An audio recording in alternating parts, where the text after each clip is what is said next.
सलवा शरीफ साईं अल्हम्दुलिल्लाह जेको अॼु 9 रजब आहे 9 रजब मासूम मौला मासूम अली असगर अलैहिस्सलाम जी आमद जो ॾींहुं आहे। मौला अली असगर अलैहिस्सलाम जी आमद जी ख़ुशी में अॼु हिते जेको मां ईअं चवां भंड बिरादरी खे रब क़यामत में आबाद फरमाए।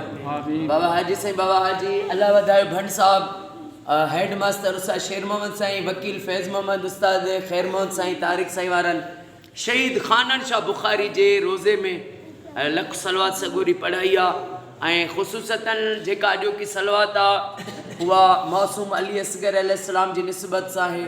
उन्हनि जी ख़ुशी में लख सलवात सगोरी पढ़ी अथसि।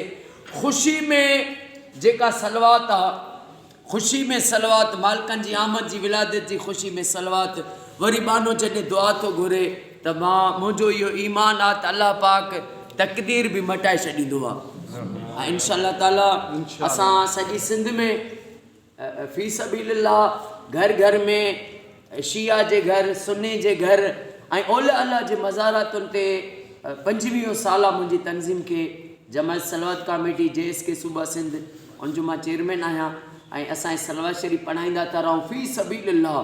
हालांकि तव्हां पाण सियाणा आहियो सोचो कोई बि सिलसिलो हलाइणु 2 महीना हलाइणु केॾो ॾुखियो आहे। हिन सिलसिले खे हलाइण जे लाइ का मज़ाक न आहे।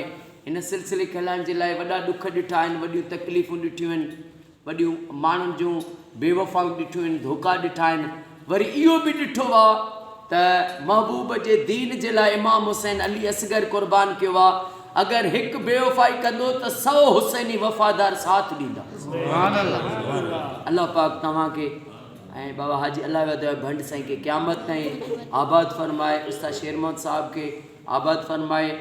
सीनियर साहब साईं नियाज़ हुसैन नूनारी साहब के साईं जे इदारे के रब क़यामत ताईं जेको कामयाबी फ़तेह तरक्की अता फरमाए। अस्सलाम वालेकुम व रहमतुल्लाह।